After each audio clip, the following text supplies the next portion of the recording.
Did you know 1 in 4 job contracts in Europe are now for part-time or on-demand work without guaranteed working hours?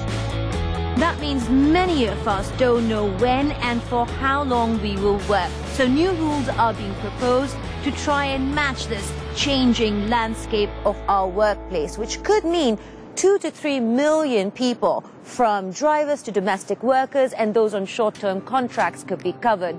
In total, 200 million Europeans could have more transparent working conditions, though there are the exceptions of the self-employed and those who work under 8 hours a week. So why do the rules need updating? Well, labour market conditions since the financial crisis have changed, creating a new set of precarious and unpredictable working conditions across Europe. So Fanny Gore is exploring the issue in Spain. In Barcelona, Miriam Fu works for an international organisation providing social and reinsertion services. This economist just released a local study on precarious jobs. According to Miriam, today, more than a quarter of all contracts are for a period of 7 days or less. We're in a situation where people come to see us in spite of having a job. This includes people who work without a contract, people who work with a very short period contract, as well as people who reluctantly work part-time, or people that we call false self-employed. These people with precarious jobs, from marginal salaries to on-demand contracts, are part of more than 1 million new jobs created since the last Spanish labour reform in 2012. In Europe, Spain has the second highest number of temporary contracts. Like Mariano, who's been working small jobs for a few years. Today he's found a regular employer, but still lives in uncertainty. I've been working for 9 months, but it's true it's been agony, because the contract system is month by month. Until the end of the contract, the last minute of the last day of the contract, I don't know if I will continue the following month. If Mariano could find help with Caritas for Las Kellys, unity makes strength. Today, this association of chambermaids are presenting an awarded short film that shows tough working conditions. Together, they encourage workers to support each other, to get more appreciation and stability for their jobs. Sometimes they make cleaning contracts that are cheaper than chambermaids. They do, instead of 25 rooms that chambermaids have, 30 or 35. They paid €1.50, €2.50. This is an issue that workers and companies are facing across Europe. How to find the right balance between a flexible job market and protected workers. To do something wrong doesn't cost a lot for an employer. A small administrative sanction worth a small amount of money. So if we have a regulatory convention, a sectorial one, in which all conditions are equal and homogeneous, then this also regulates the competitiveness of the companies that cannot market working conditions or salaries. Well, I want to find out how businesses and workers could level the playing field with the proposed new rules.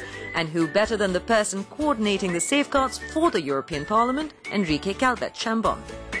Mr. Calvet-Chambon, we set you a challenge on bringing an object that represents what people in precarious jobs need in today's labour market. What is it? Well, I decided to bring a hat, because a hat is a symbol of protection, of course. The hat protects the brains and the soul. And when we have to go to work for more protection for workers, any kind of workers, and also for protect their dignity also. Well, talking about dignity, let's get our viewers up to speed on the proposed rules that we're going to be chatting about. Under the proposed rules, the EU would define who is a worker according to the ruling of the European Court of Justice, benefiting 2 to 3 million platform and voucher workers and those on zero-hour contracts who aren't protected under current rules. If adopted by member states, between 5 to 31 million people would have the right to details in writing or by email about their work from the first day of their job. It is estimated 4 to 6 million workers could have new minimum rights, like knowing what hours they will work and in advance. It's also being proposed that probation periods not be longer than 6 months, to have the right to work for other employers, to request more stable employment and get an answer from employers in writing. And finally, the right to get mandatory training without having the cost being deducted from a worker's salary. How would you define workers? Because there seems to be quite a lot of debate on that topic itself. This directive should go to help people in, let's say, non-old standard form of work. So that means less time or very flexible time, etc. Tell me how the hat then is going to help those people. Imagine that we still keep this contract of 0-hour contracts, at least. They cannot be demanded to be permanently, and they have to have an expectation on how would it be at least, and you have a compromise that at least it will be this kind of hour. Well, that brings up the interesting point of whether businesses are going to be on board, because they're complaining that this is just going to end up creating more red tape, more cost. Well, they defend their interests, that the week of democracy. They are the employers. Yes, they are the employers. Of course, they will pull the rope a little bit on the side and say, well, but it's too cost, etc. Well, democracy has always been said as being the costest system in the world. It has evidently produced more benefits than other systems. So the SMEs in our, I cannot anticipate, but they will be considered, and the difficulty and the help they need will be considered. For a big company, this cost, added cost, no, it's simply updating what they are already doing, in fact. So how do you create a level playing field to ensure that workers at the end of the day are protected? The first one is to put it clear in a paper with no confusion, the basic rights. Secondly, we have to enhance and to enforce these rules. In this, the role of the unions and the role of the inspectorate is absolutely crucial. And the third leg is bargaining, is the social dialogue. Specific social dialogue for these new sectors should be enhanced.